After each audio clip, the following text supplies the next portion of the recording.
Regular season finale, Dolphins fans. That's right, week 18 hosting the Buffalo Bills. Sunday night football, the very last game on the regular season calendar for this year. And it features us, a team that has recently, anyways, struggled with primetime games. So, yeah, I think we're all pumped that, hey, the AFC East is on the line, which we haven't won since 08. The 2 seed is on the line. Why not throw this into primetime?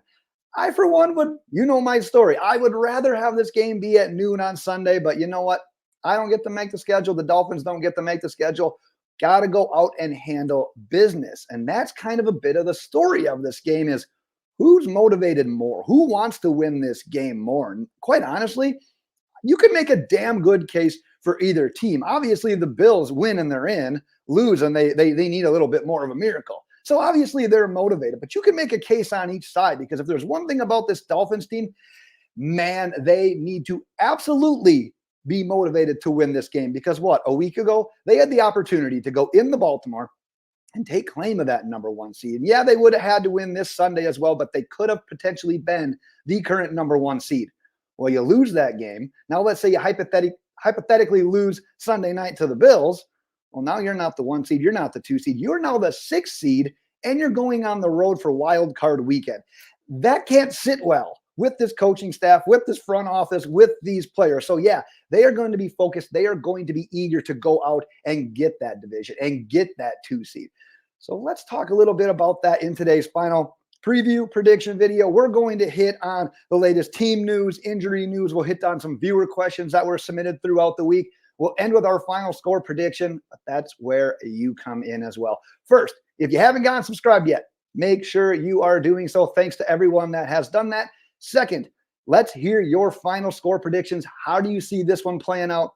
Go ahead and drop your final score predictions in the comments. Let's carry on the conversation leading up until game day. So as always, the full injury report is going on the scroll. Now, I'm recording this early Saturday morning from the source with the team.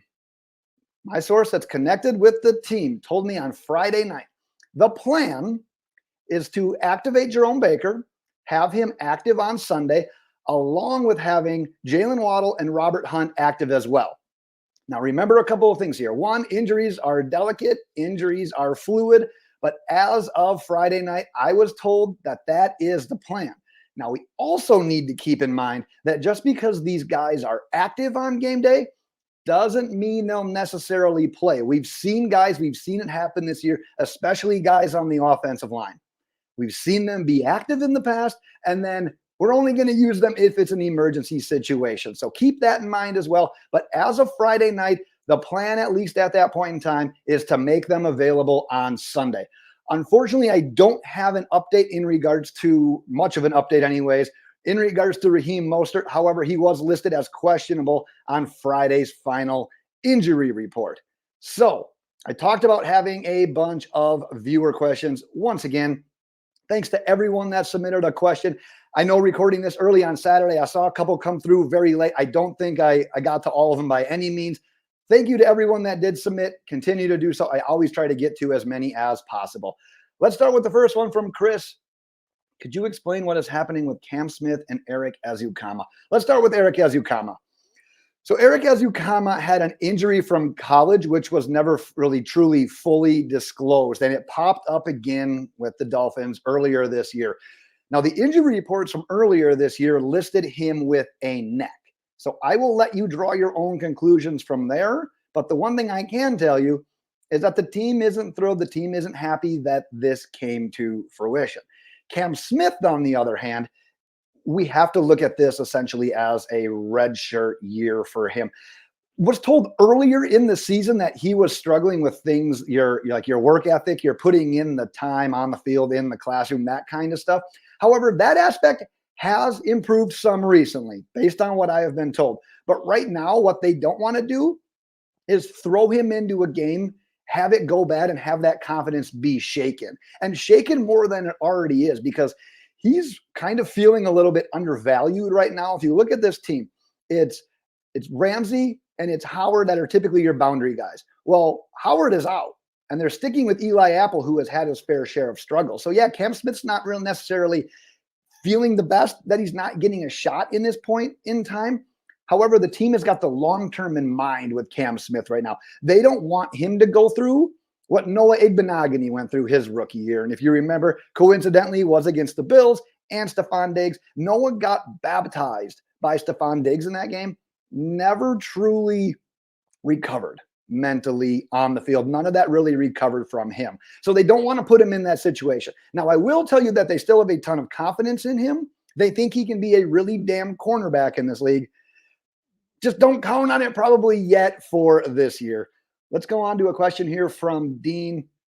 With Xavier Howard out and Eli Apple about as effective in coverage as a stiff breeze, fantastic wording, by the way, is it finally time for Cam Smith? And then any chance we bring back Jason Pierre-Paul or another edge rusher to help replace the loss of Bradley Chubb? So quite honestly, my last answer sort of takes care of the Cam Smith question. So yeah, we'd all like to see what Cam Smith has, what he brings to the table.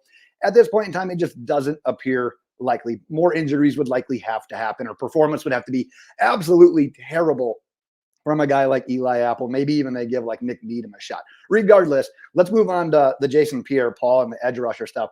That doesn't seem as likely either. It sounded like Pierre-Paul didn't have the greatest work ethic with his limited time with the Dolphins, so that didn't really sit well with them. So as of right now, all the signs are pointing towards this team kind of staying pat, which means you're looking at a rotation of Andrew Van Ginkel, Emmanuel Ogbah, Cameron Good, and those are your guys from the active roster. And then you've got a guy like Melvin Ingram on the practice squad who obviously can be elevated as well. So the good thing by hearing all of that is the guys I list off, they've got experience. They've got NFL production. That's the good thing. The bad thing, Bradley Chubb, Jalen Phillips, they were up and coming. They were Pro Bowl worthy. They were having fantastic years that you don't just simply replace. And the problem is now what happens if something happens to Andrew Van Ginkel? Well, you just keep going further down the depth chart. So you just have a lack of depth the way it is. So yeah, as of right now, look for things to kind of stay as is in regards to that edge rusher position.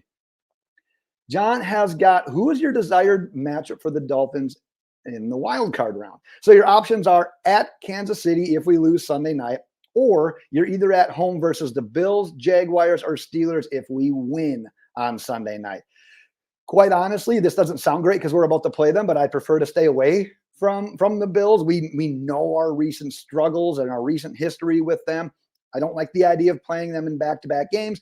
So because of that, and because I don't want to go on the road, give me the Jaguars or the Steelers. And if I'm going to pick between those two, I slight edge for facing the Jaguars. I've watched more Jaguars football than Steelers football this year.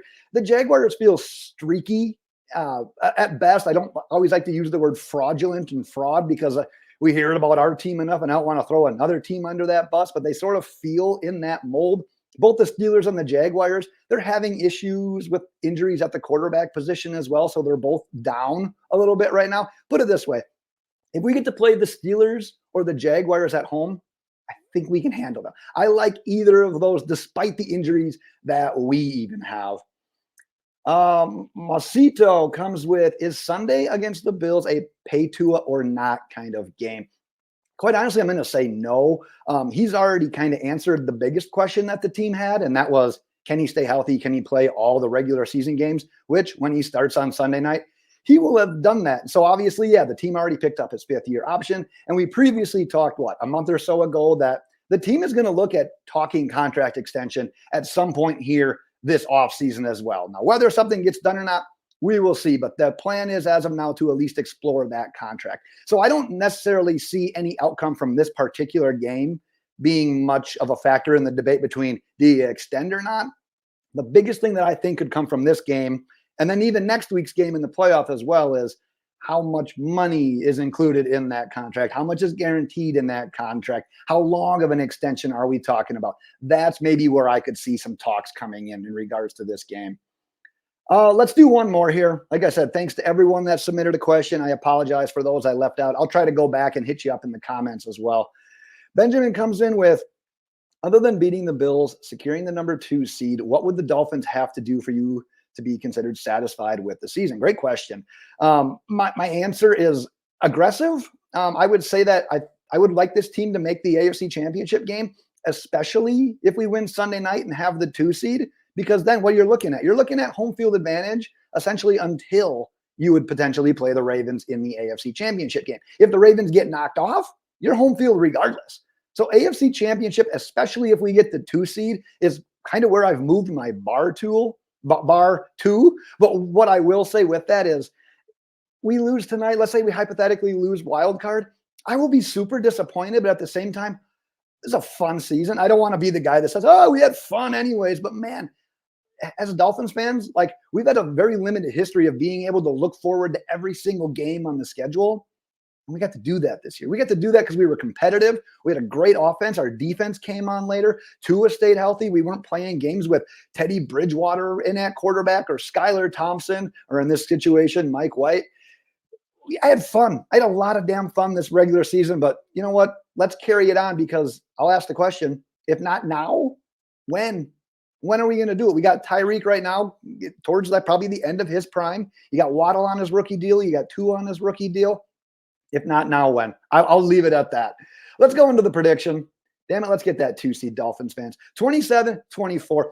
If we can get this win, we can get some momentum heading into the playoffs, then I'll finally feel good. Like I said in the preview video, I almost felt lack of energy. I felt lack of motivation with this team. But if we can get that win, if we can get that 2 seed, I'll feel pretty damn good. But in my opinion, even though we're guaranteed a spot in the playoffs, even if we evenly lose, the last thing you want to do is enter these playoffs on a 2-game losing streak when those losses came against what will be the 1 and 2 seed. How deflating would that be? And then you, like we talked about, then you'd have to go on the road and play Kansas City, where weather can be a factor as well. Like I said, especially when just a week ago, we were looking at a potential of being the number 1 seed. So you can't go from that to now traveling to Kansas City as the 6 seed against an opponent where weather can be a factor. They've got the best quarterback in the game. They got one of the best head coaches in the game. Both of those guys have Hall of Fame worthy resumes. Oh, and by the way, their playoff record together, pretty damn immaculate. So yeah, you don't want any part of that. So let's just take care of business on Sunday night. Another huge thing. Let's pray for no more injuries. Man, we got to enter these playoffs with some level, some sort of momentum, or like we said, we very well could, for the 2nd straight year, be a one and done. I don't want to talk like that, though, so let's just get this damn win. But I want to hear from you, Dolphins fans. Like I said, get subscribed if you haven't done so already. Final score, predictions for this game, thoughts on this game, drop them in the comments. That is my time for today. We'll be back with a recap following the game. Until then, Dolphins fans, fins up.